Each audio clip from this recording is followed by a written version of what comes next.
sebenarnya ini muncul lebih karena mereka kalah di dalam pilkada tertentu, merasa tidak bisa dikendalikan, lalu memindahkannya ke parlemen untuk kepentingan politik. Dengan dipilih melalui DPRD, partai politik dominan bisa kemudian mengatur permainan. Jadi aromanya sudah bisa diketahui, ini adalah upaya untuk memenangkan pertarungan pilkada di masa depan. Bahkan tidak akan tertutup. Yang pasti kami menganut prinsip kedaulatan rakyat adalah prinsip paling utama dalam pemilu. Vox Populi, Vox Dei. Bismillah, Assalamualaikum guys. Berjumpa lagi di channel Jurnal Terupdate. Oke guys, jadi ini sangat mengejutkan ketika banyak elit politik yang setuju soal wacana pilkada dipilih oleh DPR. Ternyata langsung mendapat reaksi dari pengamat politik dan juga elit politik untuk menanggapi dan merespon soal wacana tersebut. Jadi tak perlu berlama-lama, langsung saja kita simak bersama-sama video ini guys. Bismillah. Bagi siapapun di antara mereka yang terlibat di dalam mendukung pasangan calon, ternyata tidak dipraktikkan. Bahkan ya, undang-undang pilkada itu memberikan sanksi kepada presiden dan wakil presiden yang terlibat ya, mengeluarkan kebijakan dan tindakan kepada salah satu pasangan calon yang merugikan atau menguntungkan salah satu pasangan calon lainnya. Itu diberikan sanksi pasal 71. Tetapi oleh Bawaslu malah pasal 70 yang dipakai. Jadi sengaja menggunakan pasal yang tidak tepat agar tidak diberi sanksi. Padahal pasal yang tepatnya ada begitu ya. Nah, praktik seperti ini menurut saya menyebabkan ya akhirnya penggunaan anggaran negara terlalu banyak, sementara nanti yang disalahkan rakyat, padahal masih banyak sanksi untuk mereka.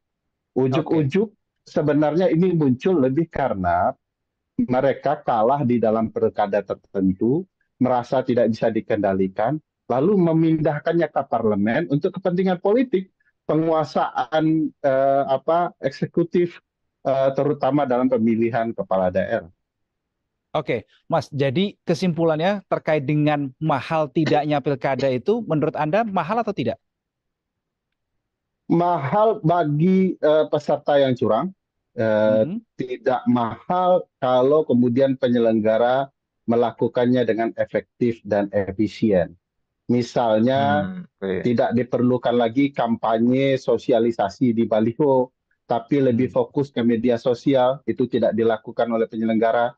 Di pemilu presiden kemarin digunakan pesawat, itu mahal, padahal tidak diperlukan pesawat pribadi ini maksudnya ya, pesawat jet pribadi. Di pilkada saat ini lebih banyak pertemuan-pertemuan di hotel untuk berkomunikasi antara penyelenggara di daerah dan tingkat pusat, padahal teknologi Zoom sudah ada begitu ya. Ini kan pertemuan yang hampir tiap bulan menjelang hari H pemilihan itu memubazirkan anggaran sangat luar biasa. Padahal itu bukan esensi proses penyelenggaraan pilkada. Jadi bayangkan pemubaziran itu kita ketahui, tapi malah mengatakan yang salah itu rakyat. Beban anggaran kami banyak, beban anggaran negara juga banyak loh.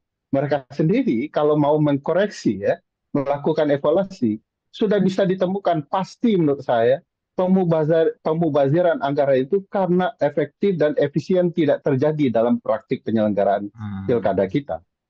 Jadi aneh juga kalau mereka menyalahkan hak daulat publiknya ya.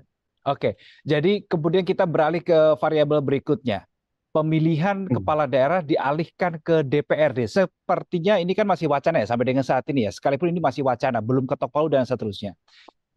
Tapi meskipun masih wacana, kita harus mendiskusikan secara serius juga ya, Mas Ferry. Jadi menurut Anda apa dampaknya jika pemilihan kepala daerah atau kepala daerah itu ditentukan oleh DPRD? Dampaknya kemana saja? Ya, pertama perlu dipahami maksud asli ya, original intent pasal 18 soal pemilihan kepala daerah. Memang frasanya umum ya, dipilih secara demokratis gitu ya, sehingga bisa dimaknai untuk daerah-daerah tertentu seperti Yogyakarta dapat dipilih melalui konsep kerajaan yang ada. Tetapi makna demokratis untuk daerah lain adalah pemilihan langsung. Itu bisa kita baca perdebatannya dalam pembentukan Undang-Undang Dasar. Nah, pemaknaan menyimpang untuk mengatakan bahwa ini dapat dipilih oleh DPRD, itu pemaknaan lebih kepada strategi politik ya. Sebab dengan dipilih melalui DPRD, partai politik dominan bisa kemudian mengatur permainan. Nah, perlu kita ketahui di daerah itu cukup beragam partai politik yang dominan, terutama partai-partai yang tergabung dalam koalisi Kim Plus. Jadi aromanya sudah bisa diketahui, ini adalah upaya untuk memenangkan pertarungan pilkada di masa depan dengan melakukan praktik koalisi yang sangat mayoritas di berbagai daerah, agar kemudian pimpinan pusat atau pemerintahan pusat yang berada di bawah koalisi Kim Plus Plus dapat memainkan peran yang jauh lebih maksimal untuk menguasai pemilihan kepala daerah. Kalau selama ini kan mereka kerumitan ya, cukup variatif ya. Tidak semua daerah adalah pendukung partai yang tergabung dalam koalisi Kim Plus Plus. Mereka perlu berupaya mendekati betul hati rakyat agar mereka bisa memenangkan pilkada. Menang pemilu nasional tidak berarti dapat memenangkan pilkada, karena itu juga bergantung kepada calon. Nah, ini yang tidak diinginkan oleh partai-partai ingin dominan di mana-mana, agar tidak muncul calon-calon pesaing di masa depan, lalu ya mereka ingin mengatur sedemikian rupa di parlemen, sehingga rakyat bisa dikendalikan melalui pemilihan parlemen. Bagi saya, contoh Pak Presiden Prabowo juga salah, ya. Contohnya adalah Malaysia, Singapura, dan India. Perlu diketahui 3 negara itu punya sistem pemerintahan yang berbeda dengan kita, sehingga menganalogikan itu harus disesuaikan dengan mereka pasti totally wrong ya, pasti itu salah dan salah contoh. Misalnya Malaysia itu sistemnya parlementer, jadi tidak ada pemilihan perdana menteri, karena secara otomatis begitu pemilihan legislatif dilangsungkan, partai pemenang itu sudah pasti memenangkan kursi Perdana Menteri. Dan harus diingat, dalam sistem parlementer tidak ada presiden. Memang Pak Prabowo mau jabatan beliau dihapus, begitu ya, dipindahkan kepada raja-raja tertentu, dan eksekutif hanya dipimpin oleh Perdana Menteri berdasarkan keinginan partai paling dominan di parlemen. Partai paling dominan di parlemen adalah PDIP. Jadi agak lucu juga contoh beliau ya. Emang beliau mau menyingkirkan diri beliau sendiri, jadi tidak tepat. Kedua contohnya Singapura dan India. 2 negara ini sistemnya campuran. Ada presiden, ada perdana menteri. Sekarang kalau itu yang dicontoh oleh presiden, emang siapa perdana menterinya? Pak Presiden Jokowi atau bagaimana? Jadi contohnya sudah salah, sehingga hasil kesimpulannya juga salah. Maka menurut saya ini terlalu cepat menyimpulkan, padahal ceritanya pilkada mau dievaluasi. Evaluasinya belum terjadi, tapi kesimpulannya sudah dikampanyekan kemana-mana.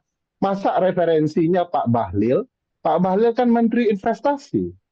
Masih lumayan kalau ceritanya adalah Menteri Keuangan bicara soal penghematan anggaran. Ini investasi. Jadi Menteri bagi saya, SDM sekarang, Mas Ferry. SDM gitu ya, juga masih tidak tepat itu gitu ya. Tambah tidak tepat kalau beliau memberikan contoh. Oke, Mas Kami Ferry. di PD Perjuangan tidak akan terburu-buru.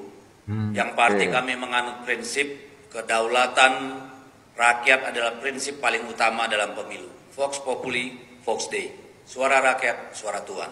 Dan kedaulatan rakyat itu dikejawantahkan melalui pemilu langsung. Soal biaya mahal, pilkada berbiaya mahal, itu karena hilangnya moral, etika, dan keserakahan yang ingin mengangkahi peraturan dan perundang-undangan. Itu yang membuat biaya mahal. Jadi jangan hanya menyalahkan rakyat biaya mahal, karena yang menyaburkan uang itu kan memang dari elit politik sendiri. Kan itu, partai-partai yang membangun basis dukungan di bawah pasti tidak perlu uang besar-besar. Kan begitu ini logikanya. Tapi kalau mau main jalan pintas, mau tidak mau pasti main uang besar. Jadi periksa dulu ke dalam partai politiknya. Ya, nanti kita periksa apakah memang usulan dari presiden itu betul-betul bisa dilaksanakan dan mau dilaksanakan atau tidak. Tapi pada prinsipnya kami tetap ingin pemilu langsung dan kedaulatan di tangan rakyat, one man, one vote. Soal-soal bagaimana menurunkan biaya pilkada masih sangat banyak ya cara untuk melakukan itu. Pertanyaannya sekarang sebenarnya seberapa jauh pemerintah ya betul-betul ingin membuat pilkada itu tidak ugal-ugalan seperti pemilu-pemilu yang terakhir ini. Ya, itu aja. Kalau partai itu membumi, mengakar, nggak akan ada pemilihan umum yang berbiaya mahal. Tapi partai-partai yang tidak mengakar kepada rakyat tentu akan berusaha mencari jalan pintas untuk memenangkan kontestasi pemilu. Saya kira itu ya jawabannya. Oke guys, jadi itu tadi analisa dari Bung Ferry Amsari. Tadi menurut saya ya sangat bagus dan sudut pandang yang dipaparkan oleh Bung Ferry Amsari sungguh tepat untuk bisa dijadikan pertimbangan lagi oleh pemerintahan Pak Prabowo. Begitupun juga menghormati dari putusan dari Partai PDI Perjuangan soal masih menginginkan untuk pilkada langsung yang dipilih oleh rakyat. Namun apapun nanti kebijakan finalnya untuk kedepannya, mari kita dukung dalam doa agar tercipta demokrasi di Indonesia ini yang lebih baik lagi. Jadi mungkin itu yang bisa saya jelaskan untuk video kali ini. Bagaimana menurut kalian soal video ini? Tulis komentar di bawah ini ya guys. Saya pamit dulu. Assalamualaikum warahmatullahi wabarakatuh.